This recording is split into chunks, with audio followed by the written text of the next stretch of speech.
কেননা প্যালেস্টাইনবাসীদের উপরে অনেক জুলুম অত্যাচার হতে লেগেছে। তারা সমস্ত জুলুমের মোকাবিলায় দাঁড়িয়ে আছে, ইসলামকে কিন্তু ছাড়েনি। এই আল্লাহ পাকের পরীক্ষায় তারা শাহাদাত বরণ করে কাফন পরে নিচ্ছে। শাহিদান যারা হয়, শাহাদাত যারা বরণ করে, আল্লাহ পাক তাদেরকে বেহিসাব জান্নাতি দেয়।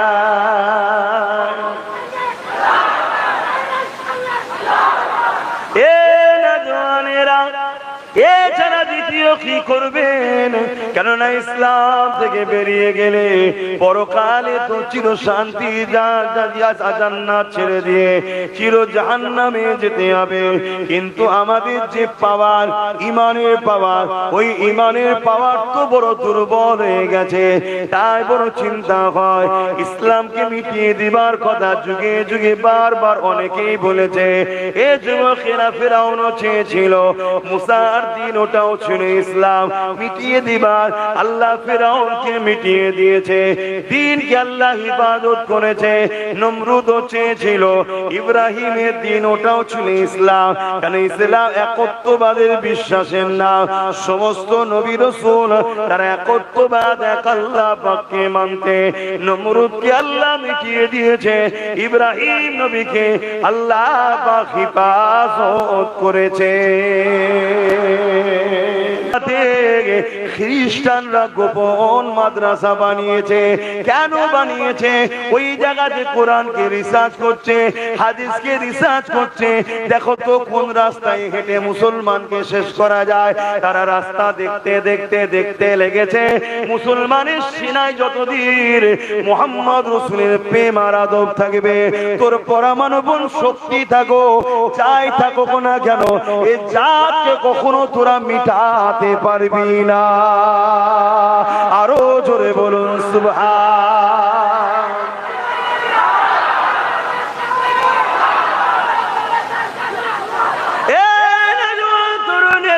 তারা রিসার্চ করে দেখেছে, বদরের ময়দানে জালিম সন্ত্রাস আবু জেহেল বাহিনী ছিল 1000, মুহাম্মদ রাসূলুল্লাহ দিকে ছিল মাত্র 313 জন। যখন আবু জেহেল মক্কা থেকে বেরোবে, তার আগে একটা পয়গম পাঠিয়ে দেয়, এ মুহাম্মদ রাসূলের কাছে খবরটা পৌঁছে দাও, এখনো সময় আছে, তোমরা ইসলাম ছেড়ে দিয়ে আমাদের দিকে চলে আসো। আজকে দিনও বলা হচ্ছে, ইসলামকে মিটিয়ে দাও, তোমরা আমাদের দিকে চলে আসো।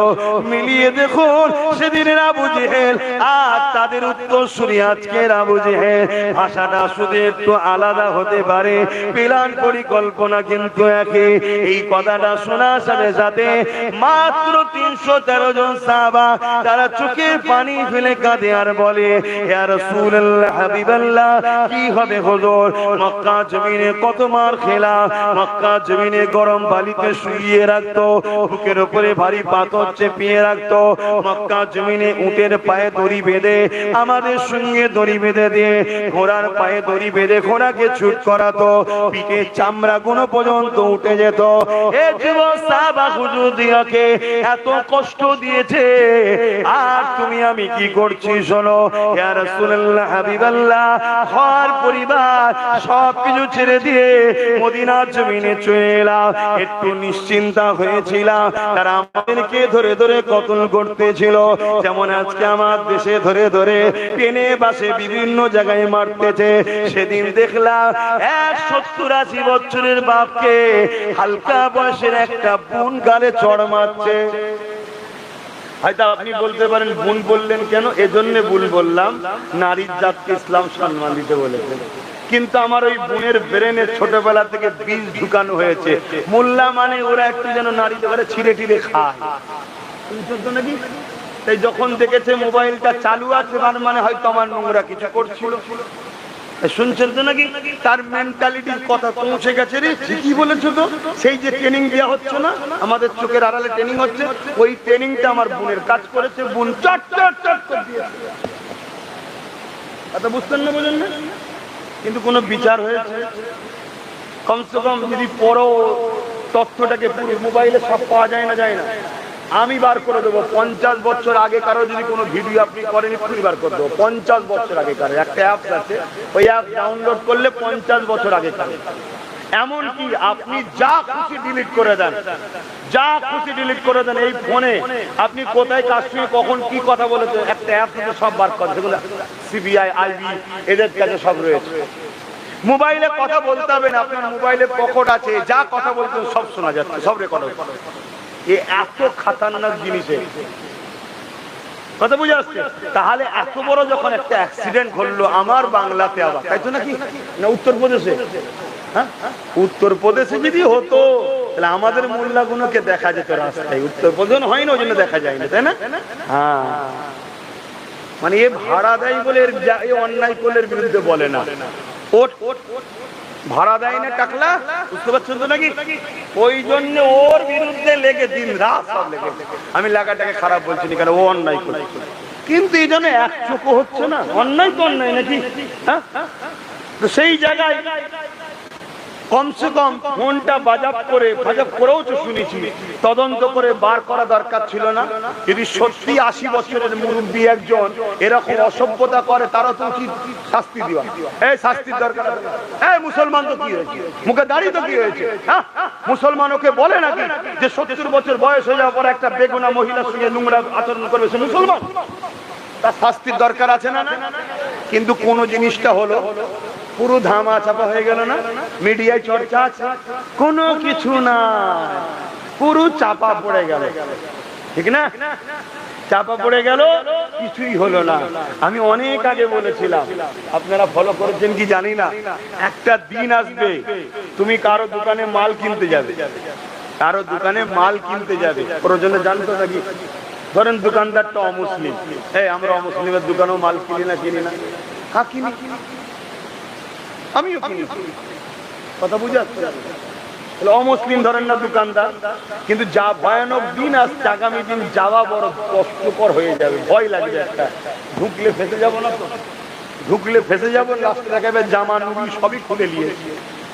এটা টেনশন মনের মধ্যে আসছে না, আসে না?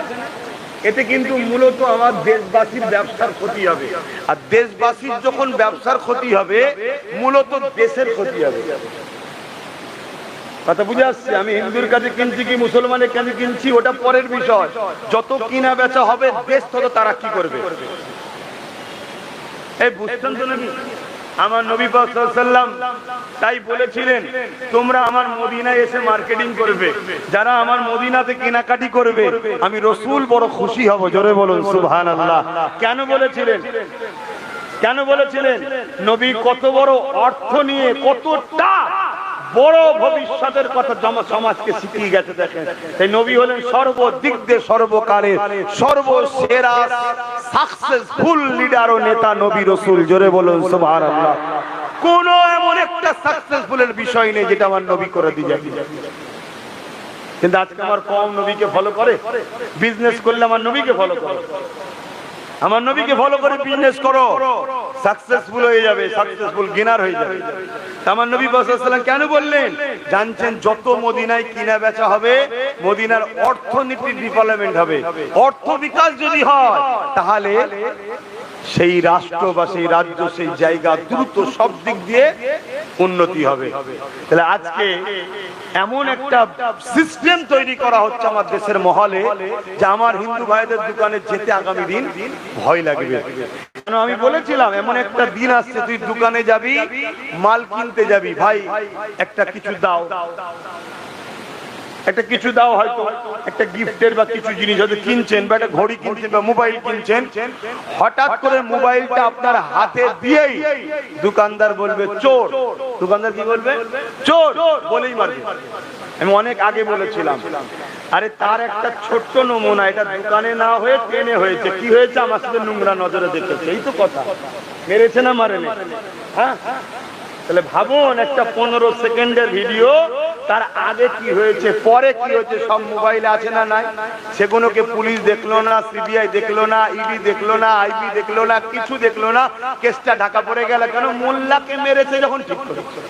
এটা মেন্টালিটি তৈরি করা হচ্ছে, শুনে রেখে দাও। কাল তোমার আব্বা, আমার আব্বা, তোমার দাদু, আমার দাদু, সবার দাদুর পালা আসছে, তৈরি থাকো, গাল পেতে দেবে। বেশি কথা বললে অন্য কালো লাল হয়ে যাবে। কিছু করার নেই, কারণ আমরা ভালো না। অপরকে দোষ দিয়ে কিচ্ছু লাভ নেই, আমরা ভালো নেই, কারণ আমাদের গার্জেন নেই, না জজ আছে, না উকিল আছে, না ডিএম আছে, না মন্ত্রী আছে, না এমএলএ আছে, না এমপি আছে, কিছুই নেই, সব তো অন্যদের। আমাদের কই? আমরা তো সারা জীবন পরের আব্বাকে আব্বা, ও আব্বা, ও আব্বা করে পরের বাপকে ডেকে ডেকে একদিন ধরে আসছি 75 বছর ধরে। নিজেরা কখনো শখ করেছি যে আমাদের ছেলেদের নেতা বানাবো, আমাদের ছেলেদের উকিল বানাবো, আমাদের ছেলেদের জজ বানাবো, আমাদের ছেলেদের আইপিএস অফিসার বানাবো? কখনো স্বপ্ন দেখেছেন? আমাদের স্বপ্ন হলো যা ওই নেতা এসছে পিছু পিছু ঘর 200 টাকা দিলে ওই ঠিক আছে, চাল টাল কিনে নিয়েছে, ঘরে খেয়ে দে, ঘুমো আর ভুঁড়ি মুটা কর, কালকে দেখবে কি হয়। আর তুমি ভুঁড়ি মুটা করে ঘুমো, কথা মাথায় ঢুকছে না? ঢোকে না? হ্যাঁ, আব্বাস সিদ্দিক একটু বেশি বোঝে, তাই তো নাকি? ওই জন্য বেশি বলে ফেলি আমি। হ্যাঁ, একটা দিন হয়তো আসবে, আল্লাহ আমাকে হুকুম করবে নবী পাকের ওসিলায়, আমি হয়তো সেদিন চুপ করে যাবো। কথা বুঝে আসছে না? নাই কেন? ইসলাম আমাকে অলরেডি বলেছে, যখন তোমার কথা সমাজ নেবে না, তুমি আর বলতে যেও না। আপনারা হয়তো ভাববেন হুজুর জলসা না করলে খাবে কি? অনেকের মাথায় ঢোকে হুজুর তো জলসা করে খায়। ও জলসা আমার খাওয়ায়, আল্লাহ খাওয়ায় না। জলসাই যদি আমার রেজেক হয়, তাহলে আপনারা সব জলসা করেন নাকি? তাহলে আপনাদের খাওয়া হয় তো নাকি? কে খাওয়ায়? এতগুলো লোক বিনা জলসায় যদি আল্লাহ খাওয়াতে পারে, আর একটাকে আল্লাহ বিনা জলসায় খাওয়াতে পারে না? হ্যাঁ, তামাম কায়নাতের মখলুকাতকে আল্লাহ খাওয়াচ্ছে। সাততম জমিনের নিচে দূরবীনে দেখতে হবে, এত ছোট ছোট পোকা আছে, কোষ আছে, তাদেরকেও আল্লাহ টাইমে টাইমে টাইমে টাইমে খাওয়াচ্ছে। নবী সুলাইমান সাল্লাম পৃথিবীর রাজা ছিলেন, তিনি একবার দাওয়াত দিয়েছিলেন, জানেন না? যে আল্লাহ, আপনার কাছে আমার একটা আরজু। কি আরজু?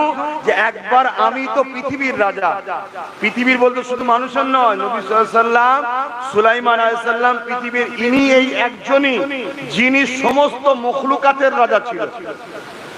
কথা বুঝে আসছে? ওই সময় পৃথিবীতে জিন, জীব, জন্তু, পশু, পাখি, পিপিলিকা, মাছি সবার উপরে ওনার রাজত্ব চলতো। জোরে বলুন সুবহানাল্লাহ। এমনকি উনি বড় বড় জিন জানব দিয়ে বাইতুল মুকাদ্দাসকে উনি তৈরি করেছিলেন।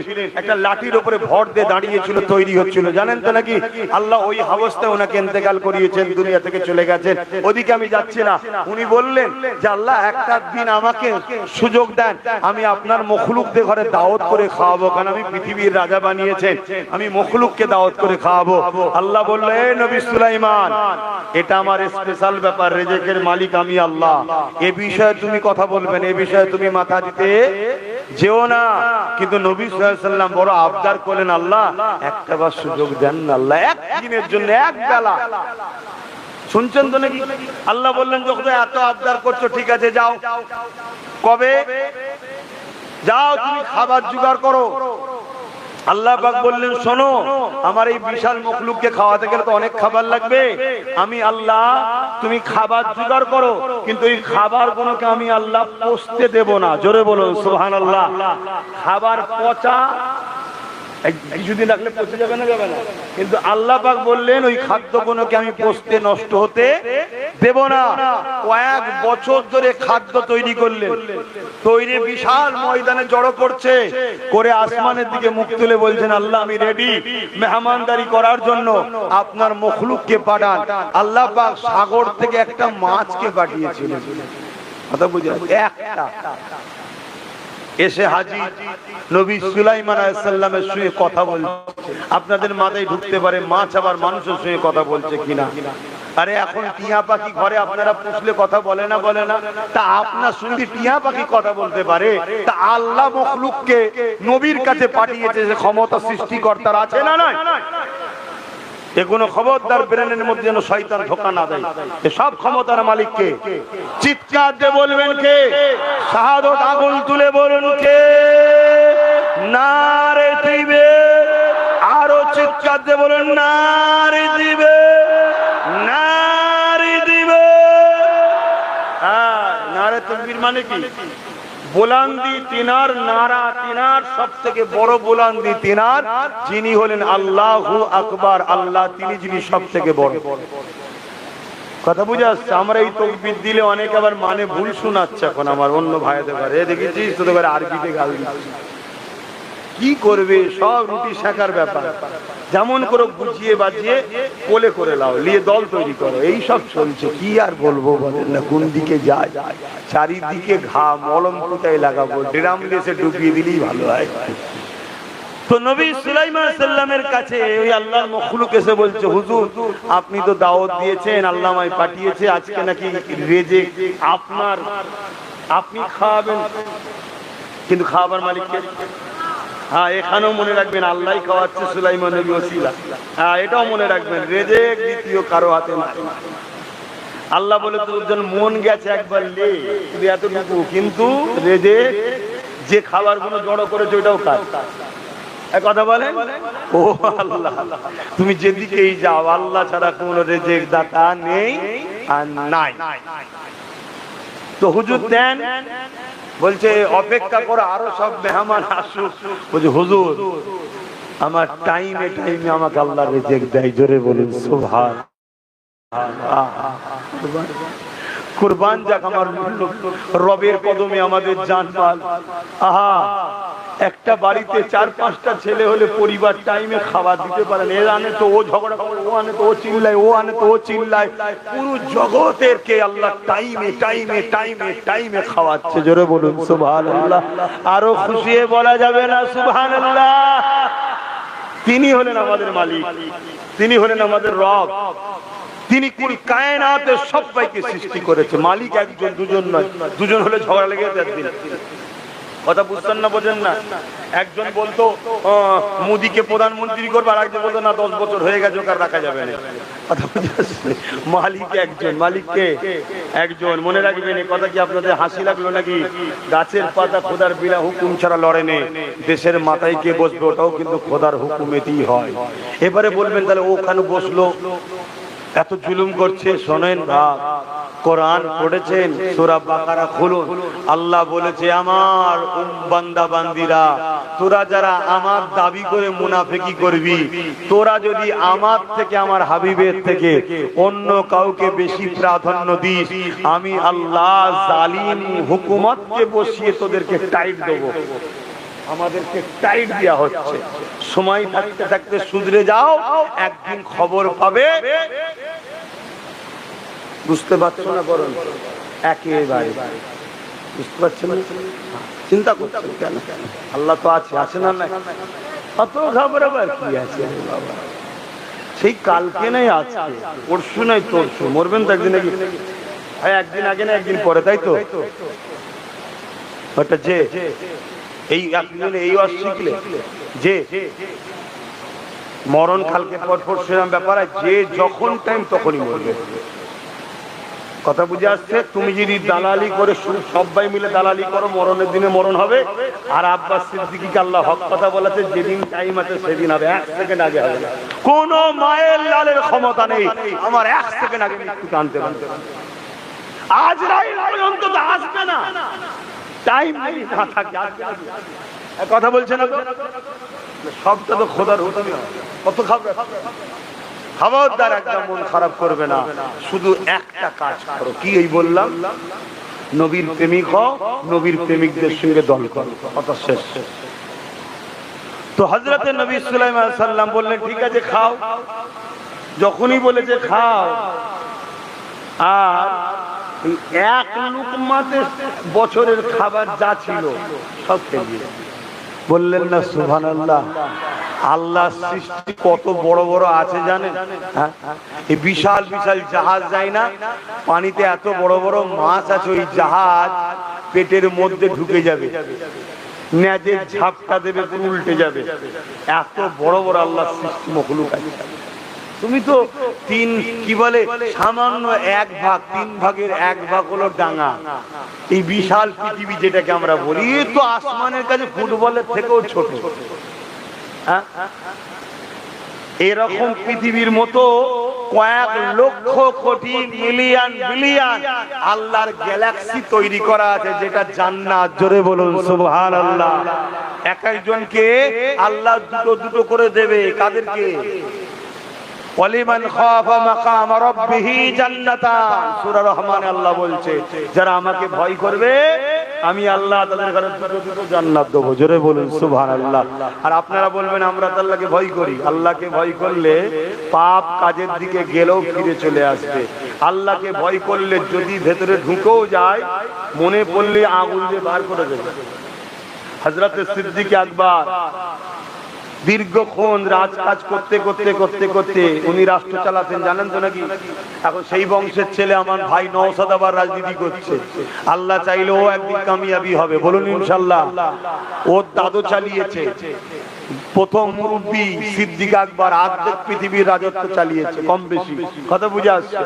তো উনি যখন চালাচ্ছেন অনেক রাজকাজ খিদে পেয়েছে, তো একটা খাদেমকে বলেছে খাবার নিয়ে আসো, কয়েকটা খেজুর এনে দিয়েছে। খাবার পর হুজুর খেয়ে ফেলার পর বলছে বাবা এই খেজুরটা কোথা থেকে আনলে বাবা? কোথা থেকে আনলে? আমাদের তো সময় নেই, পেটের জ্বালায় দিন গপা গপ কি করব।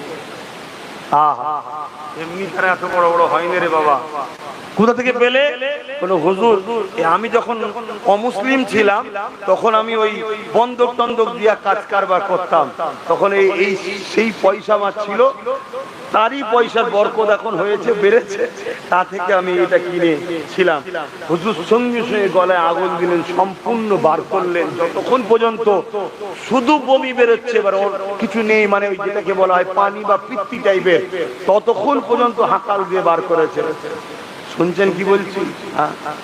আর আজকে আমাদের কি দশা, বললে তো খারাপ হয়ে যাব।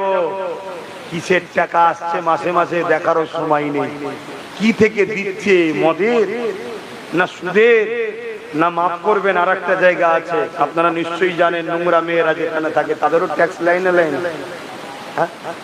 কত জঘন্য! মায়ের জাতকে খারাপ রাস্তায় নেবিয়ে তাকে বলছে ট্যাক্স দে। এই শুনছেন আমি কি বলছি? এরা আবার বলে ইসলামকে মিটাবো। তোরা কথা বলিস বিধায়া, মায়ের জাতকে লাইসেন্স দিচ্ছিস কি করতে? শরীর বিক্রি কর, পয়সা ইনকাম কর, আর আমাদেরকে দে। কথা বাড়াবো বেকার দরকার নেই। আরো কোথাও কবির কথা বলে ফেলবো। আমি একটু ঠোঁট কাটা লোক, দেখছেন না ঠোঁট জুড়ে দিচ্ছে নাকি আল্লাহ কেটে পাঠিয়েছে? বল বল, এজন্য তো আল্লাহ কেটে পাঠিয়েছে, আর বেশ বড় মতো দিয়েছে। বলে ফেলবো কোথায় আরো কিছু, হয়তো আপনাদেরও কষ্ট হয়ে যাবে, কেন আপনাদের সঙ্গে অনেকের আবার ভেতরে ভেতরে হাঁটা তো খাতির আছে না? হ্যাঁ ভুল বলছি? খাতির আছে রে বাবা, খাতির আছে। কালকে দেখবেন কত মুসলমানের ছেলে খাতির দেখাবে। হ্যাঁ দেখাবে না? দেখাবে না? তারা আবার মসজিদের বলবে সেক্রেটারি। আল্লাহ নবী এমনি বলে যায়নি, আমি আপনার গ্রামের কথা বলছি নি বাপ, যেন খারাপ লেবেন না, আছে রে বাপ সমাজে। আল্লাহ নবী বলেছেন আখরি জামানায় মসজিদ ভর্তি নামাজি থাকবে, একটাও ঈমানদার থাকবে না, সব বেঈমান। কেন বুঝতে পারছেন না? কেন বুঝতে পারছেন না? আজকে সমাজে দুটো কথা আমি প্রশ্ন করবো, একটু উত্তর দেবেন। ধর্ম যার যার উৎসব সবার, এই কথাটা ঠিক না ভুল? এই বিষয়ে কোন মুফতি কোন মাওলানা ফতোয়া দিয়েছে? কেউ এই বিষয়ে প্রতিবাদ করে? কথা বলছে না তো, কেন করেন না? আপনারা নেই আম মানুষ ছেড়ে দেন, আপনারা নেই আম মানুষ ছেড়ে দেন, আপনাদের কথা বাদ দিন। আপনারা আম মানুষ কি জানবেন? আমরা মৌলী সাহেব যদি চুপ থাকি আপনারাও চুপ, মৌলী সাহেব যদি বলে ভুল আপনারা বলবেন ভুল, তাই তো নাকি? তো এই বিষয়ে এত বড় একটা সেরেকি কাজ সমাজকে খাওয়ানো হচ্ছে, বড় বড় ব্যানার করে ধর্ম যার উৎসব সবার, কি কথা বুঝে আসছে না? বাংলাদেশের একটা বক্তব্য দেখছিলাম, একজন বলছে, একটা ক্লিপ এসছে, আমি ভাষাটা বলতে চাই না, সে বলছে বিয়ে যার যার পরিবার সবার, এই কেউ মেনে নেবে? ও এর বেলায় হুঁশ খুব ভালো আছে, এখানে হুঁশ টনটনে, যে ভুল হচ্ছে কথাটা। আর এত বড় একটা কথা, ধর্ম যার যার উৎসব সবার। আরে ধর্মকে কেন্দ্র করেই তো উৎসব হয়। এই যে আমরা এখানে ধর্মকে কেন্দ্র করে ঈদের দিনে বিভিন্ন উৎসব আমাদের হয় না, হয় না? কিন্তু শরিয়াত সম্মত বাইরে যে উৎসবগুলো হচ্ছে, অবশ্যই এরা ইসলামের ঘরে জন্ম নিয়েছে, কিন্তু এরা অবৈধ সন্তান। যারা ইসলামের ঘরে জন্ম হওয়ার পর ইসলামের ব্যানার দিয়ে ঈদ প্রীতি শুভেচ্ছার নামে মেলা করে, ফাংশন করে, নাচ করে, গান করে, এরা যদি সন্দেহ হয় এদের ডিএনএ পরীক্ষা করো, বাপের ডিএনএ পরীক্ষা করো, একটা যদি কারো সঙ্গে মেলে যা শাস্তি দেবেন তাই মেনে নেবো। এরা যারও সন্তান, কিচ্ছু হতে পারে। নবীর কষ্টের ইসলামকে যারও সন্তানগুলো শেষ করে ফেলে। মুসলমান ঘরে জন্ম নিয়েছে কিন্তু ও চাষ করেছে অন্যজন এসে, হয় বাপ কাজে ছিল নাই বাইরে ছিল, চাষ করতে চলে গেছে। বাকিটা বুঝে নিয়েছেন তো নাকি? এই ভাষা খারাপ লাগছে, দাওয়াত করবি না আসবো না, তো দাওয়াতের মুখের দিকে তাকিয়ে আছি নাকি? আমার রাসূলুল্লাহ এই দ্বীনের জন্য দান্দা মুবারক শহীদ, আমার রাসূলুল্লাহ এই দ্বীনের জন্য পুরো শরীর খুনে লাল হয়ে গেছে, এই দ্বীনের জন্য রাসূলুল্লাহ জুতা মুবারক খুনেতে ডুবে গেছে, এই দ্বীনের জন্য রাসূলুল্লাহ অজ্ঞান অচৈতন্য হয়ে পড়েছে, এই দ্বীনের জন্য রাসূলুল্লাহর উপরে কত জুলুম হয়েছে। আজকে সেই রাসূলুল্লাহ ইমাম হোসেনের মতো পিয়ারা নওয়াজকে এই দ্বীনকে বাঁচাবার জন্য কুরবানি করেছে। আজকে মুসলমানের ছেলে দাবি করে, মুসলমানের সন্তান দাবি করে তুমি ঈদ উপলক্ষ করে গান দাও, ফাংশন দাও, নাচ দাও এবং ইফতার পার্টির নামে বেঈমান কাফের চোরগুলোকে নিয়ে হই হই করো। তোমরা হালালি হতে পারো না। তোদের যদি রাগ হয় আমার উপরে যা করার করে লিখে যাও। আমি এতটুকু জানি, জন্মেছি যখন মরবো একদিন, কমসে কম আমার মরণটা যেন আল্লাহ রসুলের পক্ষে হয়, তবে জান্নাত পাবো। আমার বাপের নাম আলী আকবর সিদ্দিকী, আমার দাদুর নাম জুলফিকার সিদ্দিকী ছোট হুজুর, আমার পদ্মাদো জমানার মুজাদ্দিদ, ওসব সার্টিফিকেট দিয়ে জান্নাত পাওয়া যায় না। জান্নাত পেতে গেলে আল্লাহ রসুলের গোলামি করেছে কিনা দেখো, তাই চেষ্টা করছি বুঝাচ্ছি। এবারে হতে পারে কোন ছেলে জানে না এই মশলা, এটা ক্লিয়ার করবি যে ভাই আমি জানি না, এটা চলবে না, বলছে না চলবে না। ও যদি শোনে এই কথাটা সঙ্গে সঙ্গে তওবা করে নেয় তাহলে ও কিন্তু গোরা ঠিক আছে। জোরে বলুন সুবহানাল্লাহ।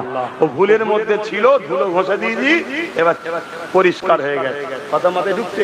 কিন্তু শোনার পরেও যদি জেদ করে, হ্যাঁ কথা বাদ দে তো, একটু মজা করতে হবে না, তো মজা সেদিন করবি যেদিন তোর মা মরবে, সেদিন গান লাগাবি, ফাংশন লাগাবি, মেলা দিবি, ডিজে নাচ করবি, নিয়ে এসে তোর মায়ের মরণের দিনে মজা করবি, কিচ্ছু বলতে যাব না। কিন্তু আমার নবীর দিনকে নিয়ে খেলা করলে হবে না। বলবো 100 বার বলবো, তুই যদি গায়ের জোর দেখাস, আমি জোর দেখাতে পারবো না, আমি হাত তুলবো, আল্লাহর কাছে হাত তুলবো, মালিক তুমি যদি আবাবিল পাঠিয়ে কাবাকে হেফাজত করতে পারো, কাবার গোলামের জন্য কিছু পাঠাও। কথা ঠিক না বে ঠিক? দেখা যাক না আমার আল্লাহ পাঠাই না পাঠাই না। কথা মাথায় ঢুকলো ভাই আমার? তো যাই হোক, কোন কথা বলতে গিয়ে দিক চলে গেলাম। হ্যাঁ হ্যাঁ হ্যাঁ, ও তো বলছিলাম সুলাইমান আলাইহিস সালাম ওই এক লোকমাই সব খেয়েছে। খাবার পরে সুলাইমান নবী বলছে, তুমি একই পেটুক গো, তুমি একাই সব খেয়ে ফেললে? ওই যে হুজুর একা খেয়েছি নয়, এখনো আমার বাকি আছে, এটা এক লোকমা, এরকম আরো 2 লোকমা খাই দেন। আজকে তো আল্লাহ দেবে না, তো আপনার এখানে দেন। বলছে তুমি একাই খেয়ে ফেললে, কি পেটু? বলছে হুজুর দাওয়াত দিয়ে মেহমানকে অপমান করতে নেই, জানেন তো নাকি? এই আপনারা খেয়ে পেটু বলবেন নাকি? তো হুজুর সুলাইমান আলাইহিস সালাম সেদিন থেকে কোনোদিন আর আসমানের দিকে মুখ তুলতেন না, সেদিন কোনদিন থেকে আসমানের দিকে মুখ তুলতেন না। আল্লাহ বললেন, বন্ধুরে মন খারাপ করছো, রিজিকের দায়িত্ব পৃথিবীর কেউ নেয়নি, কারো হাতে আমি দিইনি, কেন আমার মখলুককে খাওয়াবার ক্ষমতা কারো নাই, ওটা আমার আছে। জোরে বলুন সুবহানাল্লাহ। তোমাদেরকে খাওয়াই তাহলে কে? হ্যাঁ মুসলমান, অনেকের ভাষা ঠিক রাখা দরকার। অনেকে বলে সরকার আছে বলে 2টো খেতে পাচ্ছি, নাউযুবিল্লাহ। তুই মুসলমান, হ্যাঁ তোমার মতো আমার কওমে মুসলমান থাকার জন্য এক মসজিদে এক জায়গায় আমরা উঠা বসা করছি বলে আল্লাহ আমাদের উপরও আযাব দিচ্ছে। কেন লূত আলাইহিস সালামকে বলেছিল 80,000 লোক, 40,000 খারাপ, 40,000 ভালো। লূত আলাইহিস সালাম বললেন, আল্লাহ খারাপ লোকগুলো নাই অন্যায় করেছে, মার খাবার উপযুক্ত, ভালো লোকগুলোকে কেন মারবেন? আল্লাহ বললেন, নবী লূত রে, খারাপ লোকগুলো মার খাবার উপযুক্ত ঠিকই, কিন্তু ভালো লোকগুলো খারাপ লোকগুলোকে বাধা দেয়নি কেন খারাপ কাজে? শুনছেন? যারা অন্যায় করছে তারা তো জাহান্নামে যাবে, কিন্তু শুনে রাখেন এই অন্যায় দেখে যারা চুপ থাকে তারা আগে জাহান্নামে যাবে। কেন? ইসলামে অন্যায় দেখে চুপ থাকাটা হলো বড় আসামির আলামত। তাই বলবো বাপ আমার, ভাই আমার, আমার রসুলকে ফলো করেন, আমার নবীকে পিয়ার করেন, কোনো চিন্তা করবেন না। এখন থেকে তওবা করে নেন, যা হয়েছে হয়েছে। নামাজ পড়ুন 5 ওয়াক্ত, এক বছরে একবার রোজা, ডেলি কাজ তো শুধুমাত্র 5 ওয়াক্ত নামাজ, বাকি বছরে একবার রোজা, আর জীবনে একবার হজ, তাও মালদার, গরিব হলে হজ মাফ। যাকাত বছরে 1 কোটি থাকলে 2.5 লাখ টাকা, 1 কোটিতে 2.5 লাখ টাকা দেবেন না তো কোটিপতি আল্লাহ করে 2.5 লাখ টাকা দেবেন তো কি হয়েছে? 2 কোটি থাকলে 5 লাখ টাকা, কথা বুঝে আসছে? সেই টাকার যাকাত প্রকৃত গরিবকে দিয়ে দেবেন বছরে একবার। আর যাকাত দিলে কি হবে? আপনি 2 কোটির জায়গায় পরের বারে 3 কোটি ইনকাম করবেন, আল্লাহ বেশি দেবে। কোথা থেকে দেবে তিনি জানে, তুমি অত চিন্তা করছো কেন? তোমার বরকত হবে। আর এই টাকাটা গরিবকে দিতে হবে। গরিবের মধ্যে কাকে দেবেন? নিজের আত্মীয়র মধ্যে যে গরিব সে যাকাত পাবে।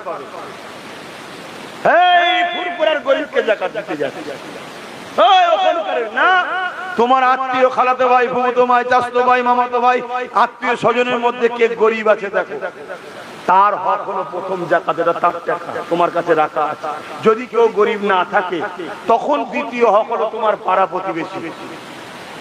3 নম্বরটা হলো যদি পাড়া প্রতিবেশীতেও গরিব না থাকে তখন তোমাকে যাকাত তো দিতে হবে। যে কোনো জায়গার ইমানদার মুসলমানকে যাকাত দিতে হবে। ইমানদার মুসলমান যাকাত তো দেয়া হচ্ছে, যে পাচ্ছে সেই ইমানদার। কেন যাকাত দিও আজকাল আমরা বিপদে পড়ে যাচ্ছি। যাকাত দিতে বিপদে পড়া হতে পারে না। আমার নবী একদিন মদিনার নবাবিতে, কথাটা মন দিয়ে শুনবেন, মদিনার নবাবিতে আমার নবী ওয়াজ করছেন এই যাকাতের বিষয়ে, যে তোমরা শতকরা 2.5 টাকা গরিবদের ঘরে দেবে। এটা গরিবদের একটা দোয়া এবং গরিবদের পাওনা। যদি কেউ যাকাত দেয় আল্লাহ ওয়াদা করেছে তার মালের হিফাজত করবে। এক ইহুদি ঘরের লোক যাচ্ছিল, নবীর এই কথাটা কানে ঢুকেছে, মানে ওয়াজ করছে, অনেক ধর্মের লোকেরা শুনতে পায় না তো এই কথাটা ইহুদির ব্রেনে ঢুকেছে, আরে যাকাত দিলে নাকি মালের হিফাজত হয়, মুহাম্মদ রাসূল বলছে, চলো। সে টোটাল যা কিছু তার আছে অ্যাসেট সব কিছু হিসাব করেছে, করে বছর শেষে যা বেঁচেছে সেই টাকার উপরে শতকরা ধার টারটা বাদ দিতে হবে।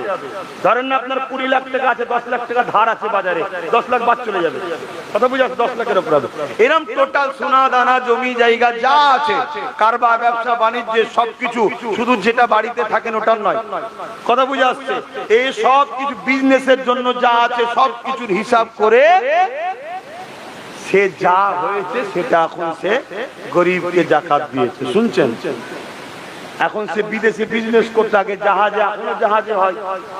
এক জাহাজ ভর্তি তেনার মাল এসেছিল বাইরের দেশ থেকে। হঠাৎ করে সেই ব্যবসায়ীর কানে খবর এসেছে, ইহুদি ব্যবসায়ীর কানে, যে তোমার জাহাজটা বন্দরে আসেনি আর কোনো খবরও পাওয়া যাচ্ছে না। সে আমার রসুলের কাছে এসেছে, মুহাম্মদ সাল্লাল্লাহু আলাইহি ওয়াসাল্লামের কাছে, যে আপনাকে ছোটবেলা থেকে দেখছি আপনি কোনোদিন মিথ্যা বলেননি, সেদিন এভাবে মিথ্যা বললেন কেন? আল্লাহর নবী তো হ্যাঁ হয়ে গেল, কি বলছো তুমি, কি কথা মিথ্যা বললাম? না, আপনি আপনার শিষ্যদের শোনাচ্ছিলেন, আমি যাচ্ছিলাম, যাকাত যদি কেউ দেয় তার মালের হিফাজত আল্লাহ করে। আল্লাহ নবী বললেন এটা মিথ্যা কোথায়? ঠিকই কথা তো, আল্লাহর হুকুম তো। আমি মুহাম্মদ আজকেও বলছি, যে যাকাত দেবে তার মালের হিফাজত হবে। বলছে আমি দিয়েছি, তাহলে আমার জাহাজ এখনো খবর পাচ্ছি। আল্লাহ নবী বলছেন ঠিক করে হিসাব কিতাব করে দিয়েছো, আমি বেশি করে ছেড়ে দিয়েছি, আমার হিসাবে যা হয়েছিল। আর আপনাদেরও উচিত, যাদের পয়সা আছে, একটু 2 পয়সা বেশি যা কম না হয়ে যায়, কেন কম হলে পরের মাল খাওয়া হয়ে যাবে। আল্লাহ জানে আমার কি হচ্ছে। হিসাব তো করি, হিসাব করার সময় তো পাইনি, খেয়াল করলে বসবো কখন? যাক, আন্দাজে যাই হোক একটু বেশি বেশি করে দিবার চেষ্টা করি। আর যাকাত সারা বছর দেওয়া যায়, আপনাদেরকে একটা জিনিস শিখিয়ে দিচ্ছি, সারা বছর যাকাত দেওয়া যায়, শুধু রমজান মাসে দিতে হবে এমনটা নয়। আর যাকাত হলো ফরজ, তাই ধনীরা শোনেন, সারা বছর যখন কাউকে কিছু দেবেন, কোনো গরিবকে, শুধু বলে দেবেন বাপ, ভাই, বোন, যাকাত, যাকাত, যাকাত। তার মানে কি, যদিও ওইখানে কিছু হিসাবে গরমিল হয়, আর সারা বছর ধরেন না আরো 1-2 লাখ দিয়েছেন, তাহলে আপনার কিন্তু ফরজটা আদায় হয়ে গেল। শুনছেন তো নাকি? হ্যাঁ, ফরজের জন্য ধরবে। নিয়তটাই হলো বড় জিনিস বাপ। তো ভাইয়ের আমার, চেষ্টা করবেন যতটা পারা যায়, আল্লাহ মাফ করেন।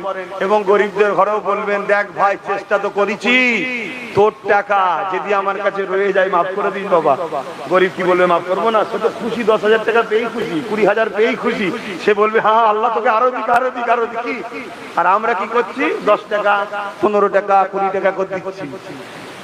নাম হবে রে, অনেককে দিয়ে নাম হবে, অনেককে দিয়ে খারাপ করবেন না। চেষ্টা করুন একটা গরিবকে এমন দেন, আপনার আত্মীয়র মধ্যে এমন দেন, সে যেন জীবনের মতো গরিব থেকে উঠে যায়। একটা দোকান করে দিলেন, একটা টোটো কিনে দিলেন, একটা ইঞ্জিন ভ্যান কিনে দিলেন, বা একটা কোনো এই কি বলে এমব্রয়ডারি মেশিন টিশিন কিনে দিলেন, জীবনের মধ্যে বসে ইনকাম করে খাবে, তার প্রয়োজন নেই। তাহলে একটা গরিব কমে গেল, এগুলো ভাববে। তো যাক, আমি অন্যদিকে চলে যাচ্ছি। আল্লাহর নবী বললেন, যদি তুমি ঠিকভাবে যাকাত দিয়ে থাকো, যার কুদরতি হাতে মুহাম্মদ রাসূলের জান আছে, তিনার শপথ করে বলছি, অপেক্ষা করো, তোমার জাহাজ আসবে। নবী নববী শরীফ থেকে ওই খবরটা নিয়ে যেই বেরিয়ে কিছু দূর গেছে, তার মহাজন ম্যানেজার ছুটে এসেছে, জাহাবান সর্দার ব্যবসায়ীকে, মালিককে বলছে যে আমাদের জাহাজ বন্দরে লেগে গেছে। জোরে বলুন সুবহানাল্লাহ। সে আজ যাই না, ঘুরে এসে মুহাম্মদ রাসূলের কদমে পড়ে ইমানের কলেমা পড়ে মুসলমান হয়েছে। জোরে বলুন সুবহানাল্লাহ। আরে এভাবে ইসলাম প্রচার হয়েছে। আজকে যেটা চলছে আমার দেশে ওইভাবে নয়। ইসলাম প্রচার হয়েছে প্রেমের দ্বারা, ভালোবাসার দ্বারা, আখলাকের দ্বারা। যাক, সময় নিয়ে আর কথা বলতে পারছি না, কারণ ওদিকে বিরিয়ানির হাওয়া মাঝে মাঝে আসছে। আসেন ইয়া নবী সালাম।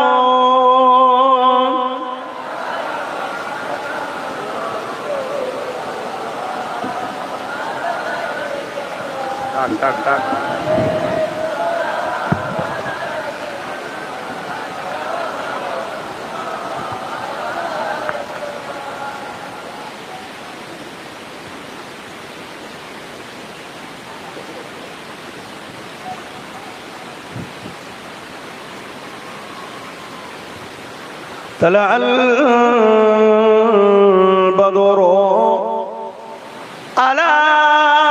علينا